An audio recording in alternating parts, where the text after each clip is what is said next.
I interrupt you. Yes, sir. I'm sorry, but I have to respond to the remark of Senator De Lima. Uh, it is only fair.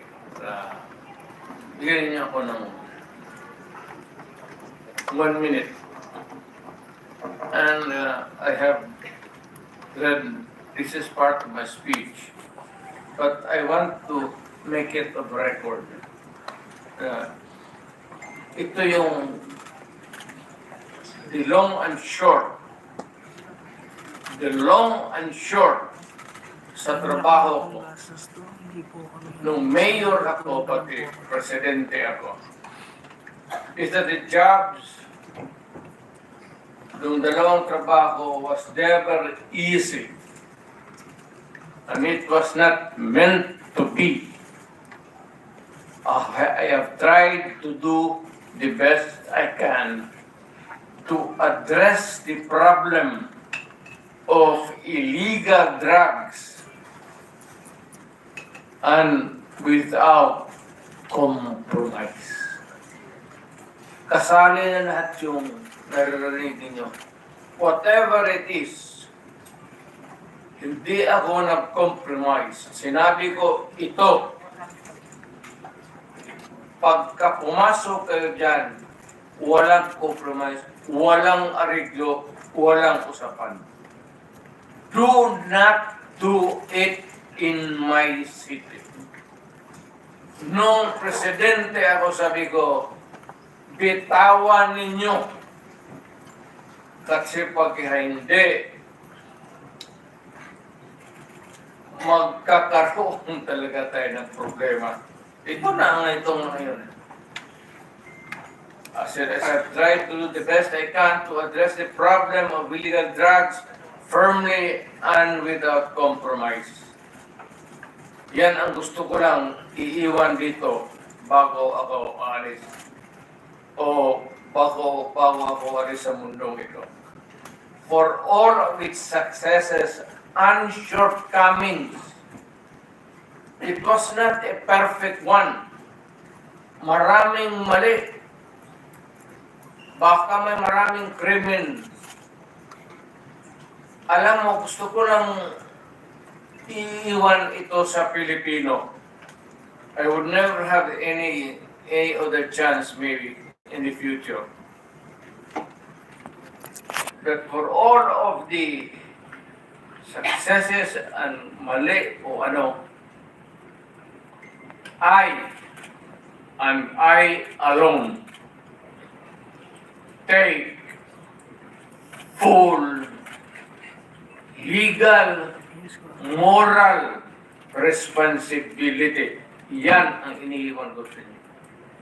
I am ready for your questions. Thank you. So, okay, sir. I assume Attorney Panelo, Attorney Isabel Icao, no more opening statement? I have, Your Honor, please. Sige, can we observe strictly 3 minutes? Yes, go ahead, sir. Thank you, Mr. Chair.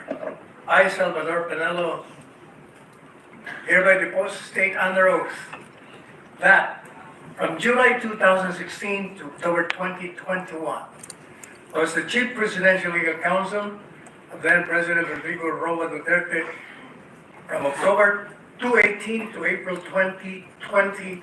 I also serve as Presidential Spokesperson of PRRD. As Chief Presidential Legal Counsel, I provided legal advice to PRRD on various matters and issued statements providing legal support for the actions of PRRD and its administration. As Presidential Spokesperson, I spoke on behalf of PRRD on matters of public interest, actions, policies, programs, official duties, and accomplishments of his administration. In connection with the Philippine War on Drugs, which is the subject of the investigation and aid of legislation of the Committee on Accountability of Public Officers and investigation of the Blue Ribbon Committee of the Senate of the Republic of the Philippines. I had no participation therein apart from issuing statements on behalf of or in support of PRRD or responding to queries from the media on statements from PRRD on the matter in my capacity as Chief Presidential Legal Counsel and Presidential Spokesperson. During my tenure as Chief Presidential Legal Counsel and Presidential Spokesperson, and even thereafter, I did not observe or otherwise acquire knowledge of any malfeasance, misfeasance, or nonfeasance in connection with the war on drugs by any government official, including former President Rodrigo Roa Duterte, Senator and former Special Assistant to the President Christopher Lawrence Bongo, and Senator and former Chief of the Philippine National Police Ronald Bato de la Rosa. Specifically, I did not observe or otherwise acquire knowledge of any reward system for killing of illegal drug personalities, any orders to kill drug lords or to implicate political opponents in the illegal drug trade, or any other illegalities alleged before the Committee on Dangerous Drugs, Public Order and Safety, Human Rights and Public Accounts, or the Quad Committee of the House of Representatives. From my point of view, Can you wind up, sir? yes, last paragraph. Okay, go ahead, sir. From my point of view, there was nothing illegal with PRRD's war on drugs because it was a legal and necessary response to the country's pervasive and destructive drug problem. PRRD merely complied with his constitutional duty, which is his prime duty, to serve and to protect the people. And his campaign promise and mandate to rid the country of the drug menace. Salamat po, sir. Yes. Thank you. At you submitted an affidavit. Mr. Belica, pero keep it within 3 minutes. Yes, sir. Thank you, Mr. Chairman. I am Greco Belica, former Presidential Anti-Corruption Commission Chairman, and I am executing this sworn statement to comply with the directives of the Philippine Senate's Authority of Public Officers, an investigation subcommittee in relation to its motu proprio investigation in the aid of legislation on the Philippine war on illegal drugs. That President Duterte created the now defunct PACC through Executive Order Number 43, which was signed in October 4, 2017. That the PACC was created under the Office of the President to directly assist the President in investigating and or hearing administrative cases primarily involving graft and corruption against all presidential appointees as defined by Section 5 EO 43, and to perform such other duties as the President may direct. That on January 12, 2018, I was appointed as one of the 4 commissioners of the PACC and 1 chairman. Thereafter, in March 15, 2021, I was appointed as chairman of the PACC following the passing of my predecessor. And I left office at October 8, 2021 when I filed my certificate of candidacy to run in the election. That my previous position and function, as well as jurisdiction of the ECC, did not extend to any investigations and operations on illegal drugs, but mainly focus on investigation over alleged graft and corrupt practices by presidential appointees within the executive branch of government. That paragraph A, section 5 of 40 define the scopes and jurisdiction of the PACC that states the Commission shall have the power on complaint or motu proprio and concurrency with the Office of the Ombudsman to hear, investigate, receive, gather, and evaluate evidences, intelligence reports, and information in administrative cases against all presidential appointees of the executive branch of government.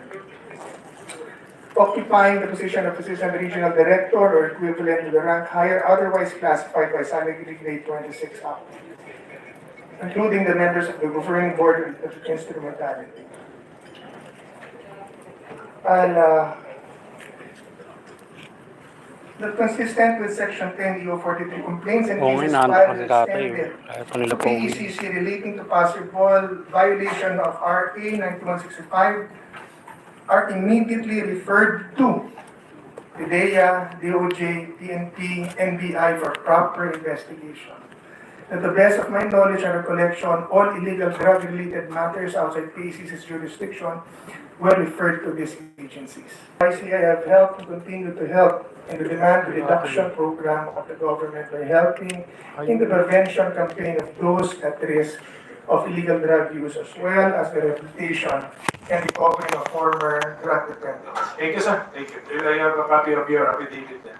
Salamat po. Thank you. So now we will commence with our questioning by the senators. Upon the request of Senator Bato de la Rosa, is there Colonel Grijaldo here? Colonel Grijaldo, upo po kayo dito kasama namin. Wala, Senator de la Rosa will be the one to introduce him when he has questions too, directed to Colonel Grijaldo. Welcome Okay, po. so, okay, pursuant to our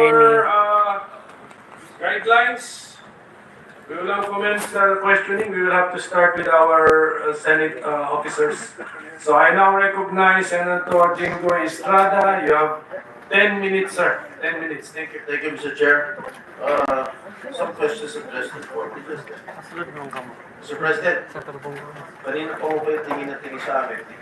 Lagi kayo tumitingin sa kanan. Hindi ko kayo tumitingin sa kaliwa. Papasinan ko kayo ni Senator Delima. Wala kagagad dito lang. Mr. Chair, Be serious. yes, serious Mr. announcement, Chair, President. I think I beg Senator the Jingo, Mr. Pro Tempore lead us in setting the tone that this is not a laughing matter. I was not joking.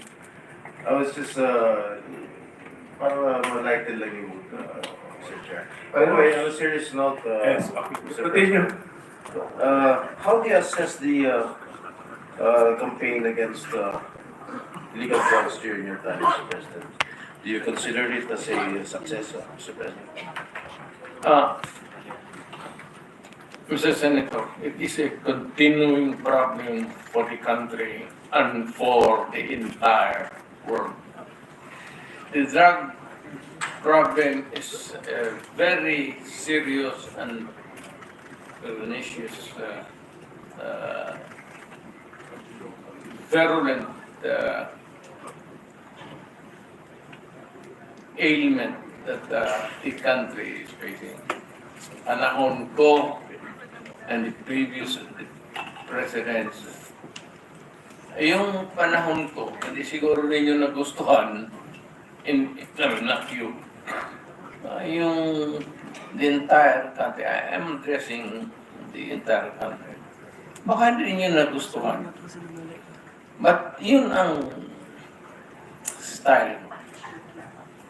Sinabi ko nga, I tried to do the best that I could. Eh kung nagkulang ako, pasensya. Pero ang solusyon during my time was a call of duty of the president. Ako yun. Kasi ako yung presidente sa panahon ko. At hindi ako nagkulang, Mr. Senator. Nag-warning ako lahat narinig ng Pilipina. Huminto kayo sa droga. Bitawan ninyo, drop it. Kasi magkakaproblema talaga tayo. Pag nakita tayo sa isang kanto at nag-awak mo ang droga, problema na talaga yan. So, yun na. Kakaroon tayo ng problema. May patayan. But it was not a state-sponsored killing. There was never an official order to the police and the military and to the agents of government to kill andyan si Senator De La Rosa. Wala akong sinabi na ganon kasi abogado ako. Ang sinabi ko, yung sinabi ko nung natuturo ako sa Police Academy, that in your fulfillment of duty, yung elements of self-defense would apply to you pag you are trying to arrest a person. Alam mo, ang trabaho ng pulis kasi, pag sinabi mong aarestuhin kita, hindi hinto dyan. Thank you po, Ma'am Wendy. The police must arrest and overcome the resistance para madala mo yung kriminal doon sa istasyon at mabok mo para makulong. Yan ang problema at naawa ako sa mga pulis. Hindi mo masabi, bitawan mo yung baril at pag hindi sumunod, sabihin lang ng pulis, o sige, bukas makita tayo dito, huwag ka nang magdala ng baril. O, hindi yun ang tinuro ako sa kanila, natuturo ako sa Police Academy. Yan lahat yan sila dumaan sa akin. Yan, because yan ang turo ng sa College of Law. That's the law. Kung ano yung sinabi ko sa police, batas yan. Walang compromise dyan when you are arresting a person. If he resists, pag ayaw magpa-aresto, you have to overcome him. His resistance. Ngayon, pag lumaban, nagkaletse-letse, may baril, may magpatayan talaga. Kaya yan ang problema ng polis, kaya naawa ako. Kaya ako rin nandito, guns, siguro, paano na rin nung God sent yung invitation. Naawa ako dito sa mga pulis, na tinatawag ninyo at inaano ninyo, yung trabaho ng pulis kasi involves personal contact. Walang trabaho sa pulis, sabihin niya, halika dito, bitawan mo yan, mag-surrender ka, sumama ka sa akin. It is always a confrontation, and if the other guy is armed, there will always be kamatayan or injuries. Mr. President, if I may... Yes, sir. Kasi napapanood ko kayo sa TV, kung hindi pa ako, Senator, during your term, na meron ko kayo sinasabi, ubusin ko kayo, papatay ko kayo. Ano po ibig sabihin? Sino po yung uubusin ninyo? Sino yung papatay ninyo? Ito ba yung mga user, mga pusher ng illegal drugs? Yes, sir. Lahat. Hold upper, kidnappers. Hindi lang sa Hindi drugs. lang droga, sir. Lahat po. When I was mayor, kalaban ko lahat ang kriminal. Huwag naman yung mga estafa. Wala akong alam din mga tsiki-tsiki.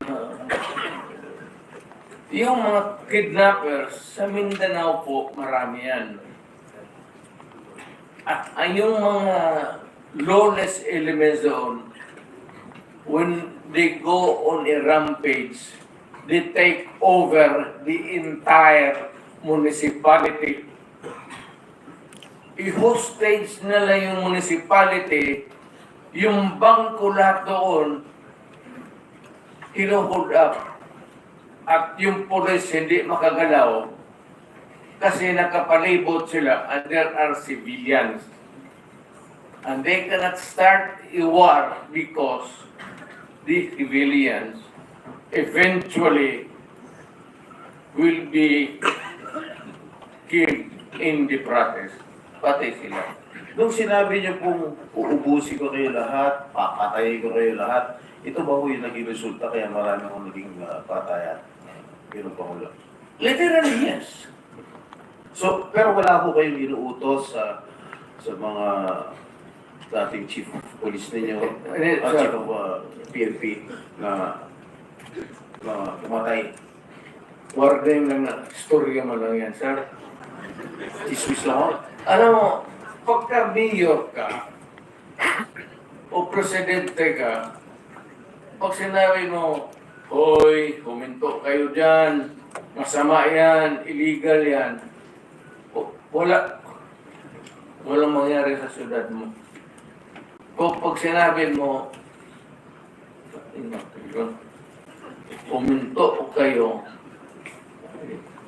papatayin ko kayo. Pag hindi sila huminto, of course, the police would come in. Sabihin ko sa police na pag naghawak ng baril, kaya sila, dumaan yan sa Davao lahat. Koy, pati ito, si Tanaw, lahat yan sila, dumaan ng Davao. Ang order ko talaga sa kanila, kung makahawak ng baril, patayin mo na para one less criminal. Bukas mag-hold up na naman yan, may problema na naman tayo. Ganon rin sa puser. So, ginapamulo ng mayor po kayo ng Davao. Do you confirm the existence of the Davao Death Squad? No, sir. Wala po ang Davao Death Squad. So, ano po yung iniimbestigahan ni former Senator De Lima nung siya chairperson ng Commission on Human Rights? Wala. Ang iniimbestigahan po niya yung DDS, if I'm correct. Am I correct? I don't know how the term was going. Senator De Lima, were you investigating the Davao Death Squad when you were chair of the CHR? Yes, that was the But focus. the former president doesn't confirm the existence of the Davao Death Squad. That has been his position nung tinanong ko ho siya, nung nag-appear siya sa public inquiry. And there's no such thing as DTS. But there are people, there are witnesses who said that there is such a thing as the Davao Death Squad. It may not be the correct term, or it may not really be or explicitly called the Davao Death Squad. Who But, coined that name, that phrase, the Davao Death Squad? I think it was media, it was certain sectors, certain groups. But it was not the CHR which you headed before, Madam Senator. We knew it to be as the Davao Death Squad because of the various reports. But it did not originate from us, the term Davao Death Squad. What is clear to us is that there was this group of assassins, and some of them are actually part of the Davao City Police Office. And there are also the Abanteros, the assassins themselves, with respective handlers. And already, Mr. Matobaco and Mr. Las Cañas. If I may cut you, Madam Senator, may quick interjection of the Senator. Okay, our rules on interjection, ganito, I will have to ask the permission of the senator who has the floor if you want. And then, please limit it to maximum of 2 and very related to the topic we're discussing, okay? So, Kahit one lang, Mr. Chairman. one or two, yes. Okay, Senator, please, Oliveros is recognized. Salamat kaayo, Mr. Chair, and salamat sa SP Pro Tempore. Very quick, at the proper time, and this is related to the line of questioning of the SP Pro Tempore right now. At the proper time, I will ask the Chair's permission to play a never-before-played video that precisely talks about the Davao Death Squad, exactly related sa line of questioning ng SP Pro Tempore at this moment, Mr. Chair. Salamat SP Pro Tempore. Salamat kaayo, Mr. If you Chair. permit it, Senator Bato. Senator, may I Yes, sir. Go ahead. interject?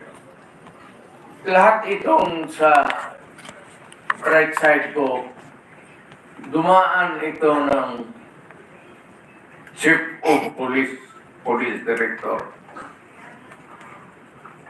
Puro commander ng death squad dyan. But there was no existence. Trabaho ng police yan. Literally ito sabihin ng death squad.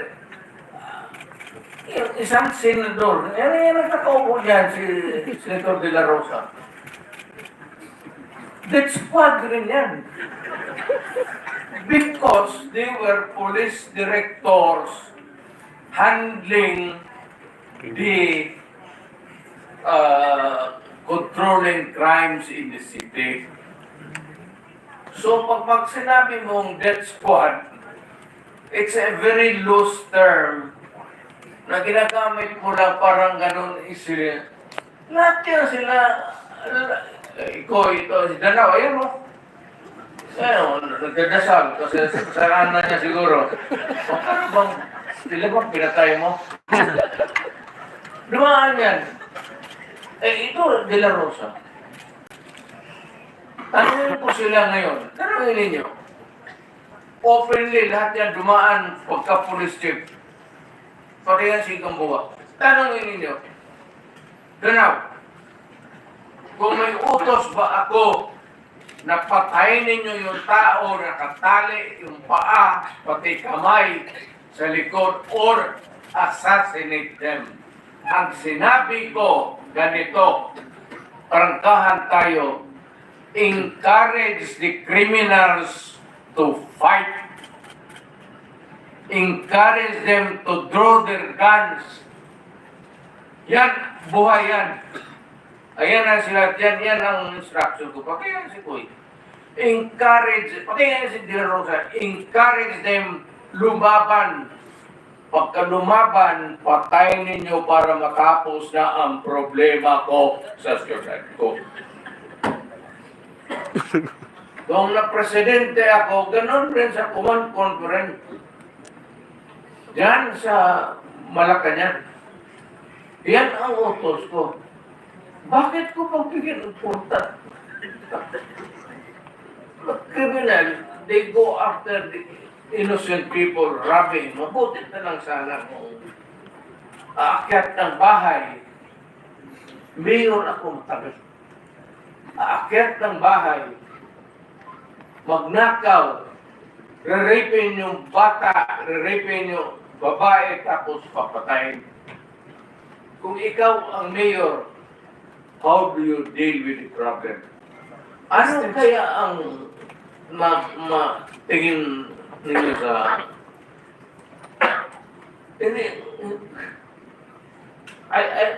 I'm sorry to tell you, I'm sorry to express to the nation. Unforgiving ako, hardliner, alam nila yan. Pati pulis alam nila. They are not ready siguro to talk about it. Sinabi ko yan sa mga pulis. Kayong mga pulis, pag pumasok kayo dyan sa droga, kayo ang mauuna. Yeah, that was, no need to strike it out if that is the real way that the mayor then phrased his sentence. Okay, Chairman, Mr. President, fact-finding muna. Chair Gamboa, you were formerly Chief of Police of Davao. Lahat yan sila. Yes, answer. Yes or no? No, sir. No. General Danao, former Police Chief of Davao? Yes, sir. General Sinas, former Police Chief of Davao? No, sir. No. Catalino Coy, former Police Chief of Davao? Yes, sir. How about Karamat, former Police Chief of Davao? Tamay, sir. No, sir. Parang klaro. Sige, Mr. Chair. Mr. Chair, okay. ako, hindi ko ko tanongin. Yes, sir. We need to Chief of Police, because alam ko Chief ka ng Police, but former Chief of Davao Police. Mr. Chair, kanina, short intervention. Mr. Chair, yung DDS, yung term ng DDS, siguro sa amin dito, Danao, General Coy, General Gamboa was never a chief of police, but assigned yan sa Davao, sa Police Regional Office 11. Ako, assigned ako ng Davao as City Director. At doon ako nagsimula yung career ko sa Davao City. Just this weekend, Mr. Chair, in-interview ako ng mga media ng Davao, nung umuwi ako. At harap-harapan, sinabihan ko sila, kayo kasi, mga media ng Davao, kayo nag-imbento ng term ng Davao Death Squad. Pag may namatay, binabalita kagad yun, double death squad, double death squad. Kayo, nag-invento ng term na yan. Sabi ko sa media ng Davao. And later on, one of the media ng Davao, dinibag yung aking statement. Sabi niya, sir, with due respect, bago namin yan na-create, yung term na yan ng Davao Death Squad, meron kasing isang namatay, sir, may isang namatay, binaril, may nakalagay doon na placard na Davao Death Squad. Kaya doon nag-start yung paggamit namin ng term ng Davao Death Squad. So therefore, sabi ko, okay, I will correct my statement. Hindi kayo ang nag-invento, but kayo ang nag-propagate ng word na yan. So yun na, lumaki na, nagiging ginamit niya. Pag may binaril, sabi ka agad, Davao Death Squad. Kahit na binaril ng dahil jealousy ang motibo, o kaya malaking utang, nakadispalto na pera, binaril, diniis kagad ang pinapalabas sa term. So, yan na, lumaki na yung pangalan na Davao Death Squad, Mr. Chair. Yan na po yung intervention niyo po. Yan, ngayon na. Thank you. Sige po, before I return the floor to Senator Estrada. Doon sa umami na naging chief, sino? Chief Catilino Coy, naging chief ka. Danaw, naging chief kayo. Do you mind or don't you mind having been called as the head of the Davao Death Squad by the former president? I think he's just joking there. Pero, kagaya nga po ang sinabi ng ating mayor, sir, in my stint of almost 3 years as the city director of Davao, wala po talaga yan yung sasabihin na you kill him, wala pong gano'n, sir. So it's just a matter of taking things on your hand. If you will take it literally, yung sinasabi niya sa media, kung ano yung sinasabi niya ng interview, yun na yung sinasabi niya. Pero yung tamang sasabihin niya na, Danaw, patay mo sa ganito, there's no such thing.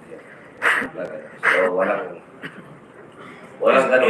Is there a danger that your men will incorrectly interpret what the mayor was saying? Well, nung panahon ko siya as city director, I don't deny, sir, that there were some killings. Pero talagang, ang tao ko, sir, ilan din ang hospital dyan. Even in my term as my regional director of 4A in NCRPO in MPD. On record yan, sir, nasa hospital. Hindi lang, sir, nasa hospital, kundi namatay yung pulis natin. So, anong gagawin, sir, ng pulis? Pag ikaw ang nasa sitwasyon namin, sir, are we going to allow just to kill the PNP there? So siguro, sir, maging emotional man tayo dito, sir, pero kami po mismo is nasa front line in enforcing the law. Pero there's no such thing as sabihin na patayin mo lang si ganito, no. Walang ganon, sir. Sige. Can we hear from Catalino Coy? Thank you, Mr. Chairman.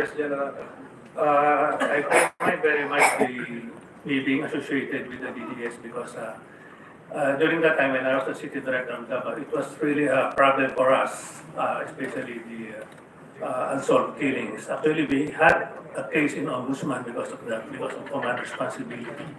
It is really a challenge for the PNP to investigate those cases because even the relatives of some of the victims used to cooperate. And we believe also, and there was a suspicion that there were really some PNP personnel and even some civilian individuals who were involved in those incidents. Thank you, sir. Okay, Senator Jingo, you have last 5 minutes. Thank you, Mr. Chair. Yes, Mr. Chair, with the indulgence of the SP Pro Tempore. Yes, Senator Risa. Ako, Mr. Chair, kasi siguro napansin pati ng former president yung shock ng lahat. Bakit, sir, yan ba ang trabaho ng pulis? Na pumatay ng mga suspected criminals? Binigyan. Sir, yung mic niyo. Pag lumaban. Bakit Iba sila? po yung pagka-express kasi kanina, so I had to clarify. Bakit sila? SP Pro Bakit Tempore. sila? Salamat, Mr. Chair. No. Hindi yan ang tanong ko. Talagang maling, hindi magandang impression po ng mga statements kanina. Kaya I appreciate the candor of Yusek Kuy at pati kanina ni ni General Danao. Look, ma'am, about this. may I interrupt you I'm done, Mr. Chair. kindly? Go ahead, sir. Itong mga to, ma'am, galing ito ng mga sa Academy PMA. Hindi ito mga bubo. Hindi rin ito papayag na utusan mo ng illegal. Doon nga sa academy nila, sa PMA, they are born there to, yung ano talaga yung batas. Kaya pag inutusan mo yan, sabihin mo, patayin mo sa sir, mukhang hindi pwede yan, sir. I tried. Ako mismo, I tried. Ako, marami ako na patay mo, sir. Sir, kulong mo na lang natin, sir. Sabi ko siya, siguraduhin mo lang na hindi marili. Kasi gagawa ng kalukuhan yan ulit. And they will mag-hold up na naman yan. Yan ang sinabi. Lalo na yung mga kaso na magnakaw, tapos mag-rape, tapos magpatay, o Mr. Chair. Can we let the President complete his sentence? What were you trying to say, sir? That Yes, mag-rape, magpatay, magnakaw, magpatay, and then what do we do with that? Ganun na lang ang sadness ko sa trabaho ko. Thank you. Pero hindi ko lang sinabi ko yan kasi hindi ko lang na sila mautusan ng gano'n na gaya na sinabi ko. Nag-rape ng bata yan, patayin mo. Hindi ko mautusan itong mga to. Sabi ko, karamihan na hanap ko yung hindi manuwala yan, gano'n. Sabi naman, sir, mahirap yan. Kulungin na lang natin, sir. Walang dumaan yan sa There was never a time na sinabi ko, patayin ninyo yan. Minsan yung harap-harapan sa crime scene, nakita ko yung bata, 3 years old, rape, patay, tapos nandoon yung tiyuhin. So sinabi ko, putang, patay mo yan. Out of outrage. In the moment of outrage yung, sir, kulungin na lang natin yan, sir. Ano nangyari doon, Mr. President? Yung insidente na yun, napatay nga yung tito? Pinatay? Hindi. Hindi. Mr. Chair. Yes, Senator Risa. Alam ko po na matatalino mga taga-Philippine Military Academy. Hindi po yan ang issue. Ang kinaklarify ko po ay kanina sinabi nyo na in-encourage nyo ang PNP na i-encourage yung suspect na lumaban. Yes. Para mapatay, para Yes. masabing nanlaban. Correct. Correct. It Para was a very ma-minimize. incorrect. Correct, yes. Very incorrect po, if I may Yes. say as a It's civilian, not, sa professional police. It Sinabi depends tayo, on, Mr. Chair. ano na natin yan, ma'am. That's your view, that. It's not my Hindi view, ka Mr. dumaan Chair. ng, Thank you for hindi putting ka it on dumaan record. pagka-mayor, pagka-prosecutor. Ako, alam ko, dumaan ako, prosecutor, mayor, presidente, alam ko ang trabaho ko. Yes, Yan ang salamat tayo, totoo Mr. dyan. Chair. Hindi ka nagdala ng syudad eh. You never Totoo had po, a Mr. chance Chair. to solve the problem of the community. Thank you, Mr. President. Thank you for Senator, putting it on Hindi record, tayo Mr. Chair. makaintindihan dyan. Senator Estrada has the floor. Thank you, Mr. Chair. Kung babalikin ako, sir, gagawain ko uli yan. Dublado.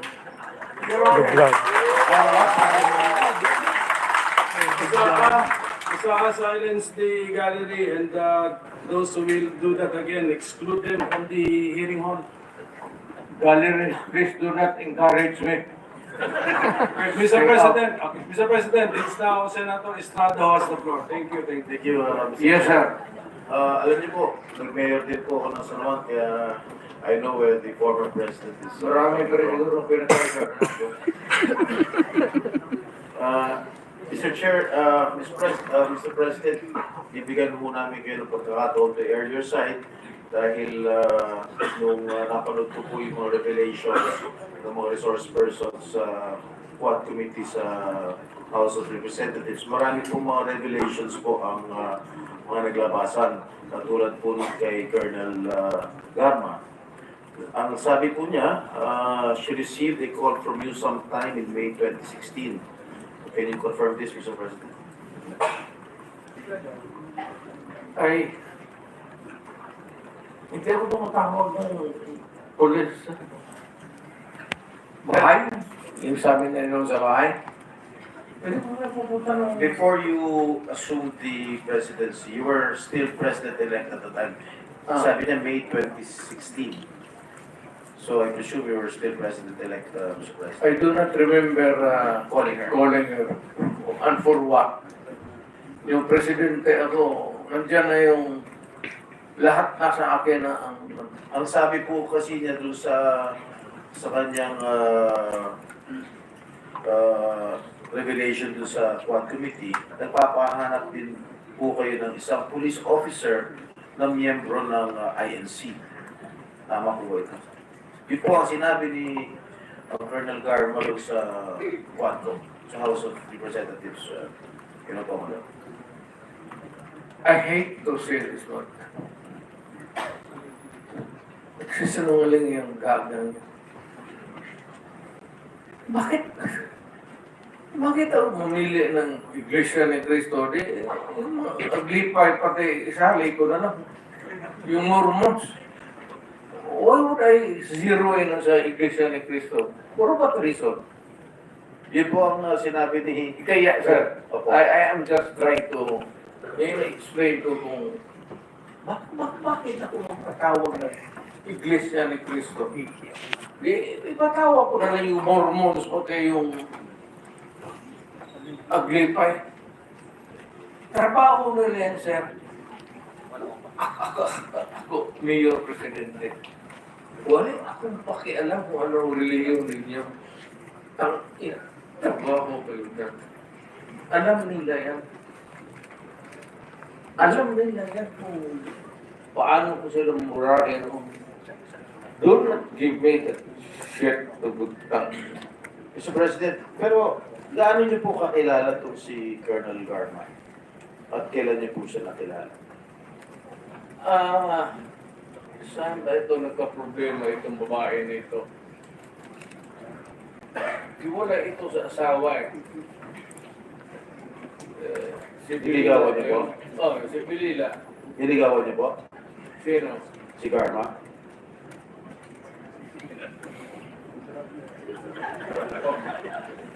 Kung wala na siguro akong ibang makita, sir. Hindi, sir. Ganito naman. Hindi ko naman inaano. But, alam mo kasi, pag tao ko, alam mo yun,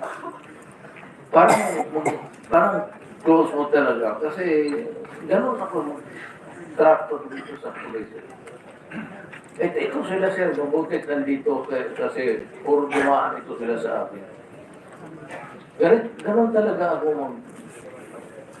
Pero bakit po siya nagsasalita ng nagbibigay po ng revelation doon sa Quadcom at sinasabi niyo hindi po totoo na tinawagan niyo po siya noong May of 2016 at nagpapahan po kayo ng isang police officer na miyembro ng Yes. Hanggang sir, si Mystery. Bakit ko siya tatawagan at bakit ko sabihin sa kanya hanap ng Iglesia ni Cristo na marami namang pulis sa Davao na membro ng Iglesia ni Cristo. Why would I specify a person belonging to a religious sect when as a matter of fact there are a lot of policemen who are members of the Iglesia ni Cristo in Davao City? What would be the point of asking for a special person? Hanggang ngayon, sir, hindi ko nga mapatong. So sabi ko, Well, I don't know. But it's a lie. Or making up stories. I don't know what she's driving at o ano ang gusto niyang ipalabas sa at the end of the story. Mr. President, kailangan niyo po itong si Colonel Leonardo. Yes, sir. Sino po ang nag-recommenda sa inyo na i-appoint po si General Leonardo?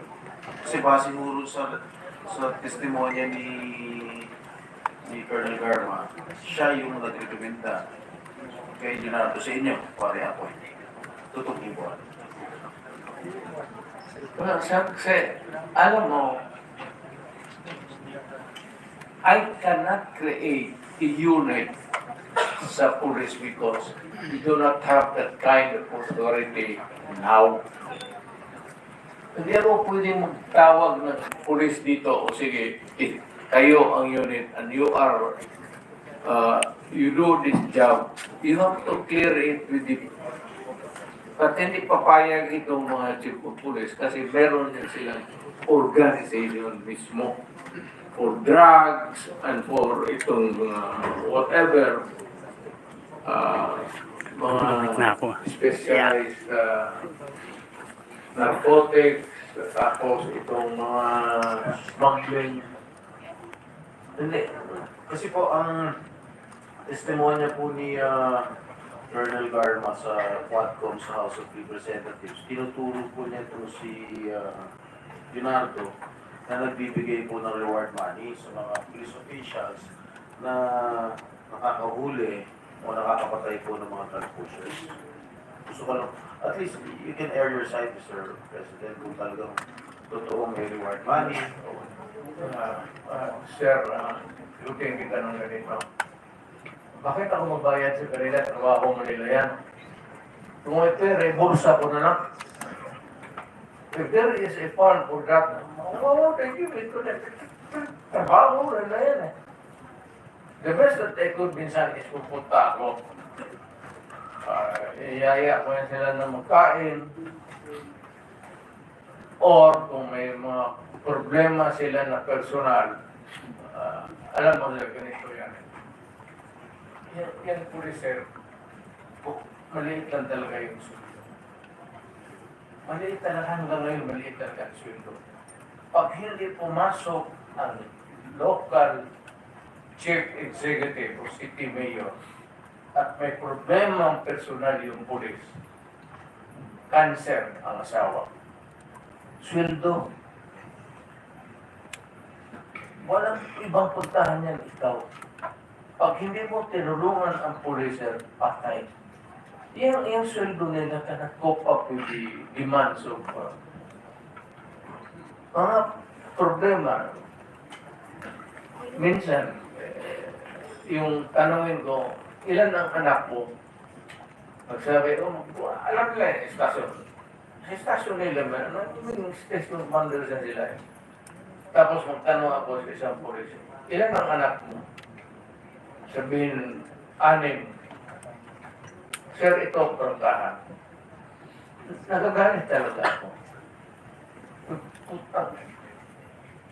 Sildo mo ng ganun, tapos sige ka, tutulin ko yan. Parling ko yan. Ganun, nandito man sila, sir. Ano ka, you can ask them. Stricto ako sa kanila. Pero kaibigan ko nila. Ano ako sa asang pulis because pagka may problema sila, nandyan ako sa kanila.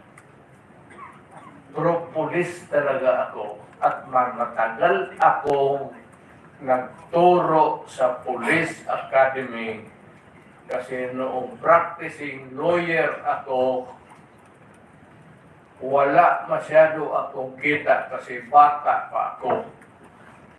At maaga akong nag-asawa, karoon ako ng anak, kulang panggatas, kaya ako nagturo sa academy, kaya yan sila dumaan lahat sa akin. Lahat yan sila nakatikim ng lecture sa akin, sir. Wala akong sinabi sa kanila na pumatay ka na tao, barilin mo, nakatalikod, ang ano yung sa law school ko, sir, yun ang tinuturo ko sa kanila. Yung criminal law ko dito sa law school ko, yun ang dinala ko sa kanila. At mas maganda kasi natitempla ko, I could use the common yung buhay nila. Kaya malapit yan sila sa akin. Pero alam nila pag nakasala sila, alam nila yan. Pagka sinabi ko nga sa kanila, ito, pardon, allow me to use the word. Sinabi ko talaga sa kanila, putang ina kayong mga polis kayo. Huwag kayong pumasok dyan sa druga. Huwag kayong pumasok sa kidnapping. Kasi ako mismo, ako ang papatay sa inyo. Ako ang papatay sa inyo. Totoo yan, sir. Ano yan? Buhay man sila lahat. Sabi ko, putang ina, huwag kayong pumasok dyan. Let's say kayo. Papatayin ko talaga kayo. Kaya yung pulis na nagkasala, sir, magkaroon, either pagka nakasala, wala na. Mawala. Mawawala po. Oo, yan. Tanungin mo yan sila. Kasi sabi ko, papatayin ko talaga. Pakira pag nakita rin, papatayin ko. At, kung tanungin mo ako, sir, na may pinatay ako, hindi pa na ako iniimbestiga ngayon, so hindi ako sa akin. Mag-line na lang ako. Di, ako na lang po magtatanong, meron na ba ako kayo pinatay? Yung po. Sir, may ano ako, may modo, lalo na sa yung outrage. Yung hindi ko matanggap yung minsan yung pamilya na ubusin mo, patayin mo, tapos i-rape mo. Mukhang ano sa akin yung sir talagang nawiwirga ako. Masyadong ang fuse ko dyan. Mainit talaga ako. Alam nila yan. Kaya behave. Sir, ito tanongin mo, prangka-prangka. Or citizens of this country. Anong pinaka-safe na city for the longest time hanggang ngayon? Tanungin ko kayo. Yung panahon po ng tatay ko, San Juan po. Kasi sir, binaback-upan ako ng tatay mo. O ito to, wala lang tayo mag-ano. Ilabas na lang natin. Ang sabi ng tatay mo sa akin, sir, you do what you have to do to make your city safe. Kasi ang Davao nababalitaan na maganda. Kaya ang Davao nag-flourish. Kaya ang Davao malinis. Kaya ang Davao ngayon, anytime maglakad ka, walang gagalaw sa iyo. Alam ng tao kasi pag kamali sila, hindi yung police, they have to deal with me. Ang dapat ako ang investigahin to extradition case. Eh, wala yan sila. Ako mismo. Mr. President, nung time na mayor ka, merong police na nag-involve sa droga sa Davao? Marami, sir. Oh, what happened to them as far as you know, Mr. President? Eh, sila. Sila ang may alam. Tanungin natin sila. Sabi ko, Sige. sabihin mo, 24 hours, sabihin mo na utang ina police mo. Pag nakita ko ng patayin mo. Sige ba, I will now take the time of the Senator Estrada. So, Sige, sige po lang, sir. Huwag ka na lang lumayo. Yan yung sabi mo. Mamaya, sir. Mamaya. Unahin ko muna itong bisita natin because we will always be with him. So we have lots of opportunities to ask. Huwag ka na nga naman lumayo. Best performer, sir, kaya Senador. Mr. President, can I ask ito muna si Nana? General Gamboa, Your Honor, hindi ka man nag-chief ng Davao, but tama na dumaan ka rin sa Davao. Sa Carino. Mag-charge po muna ako, babalik highest ako. ang position mo po dun sa Davao? Yes, sir. I was the official spokesperson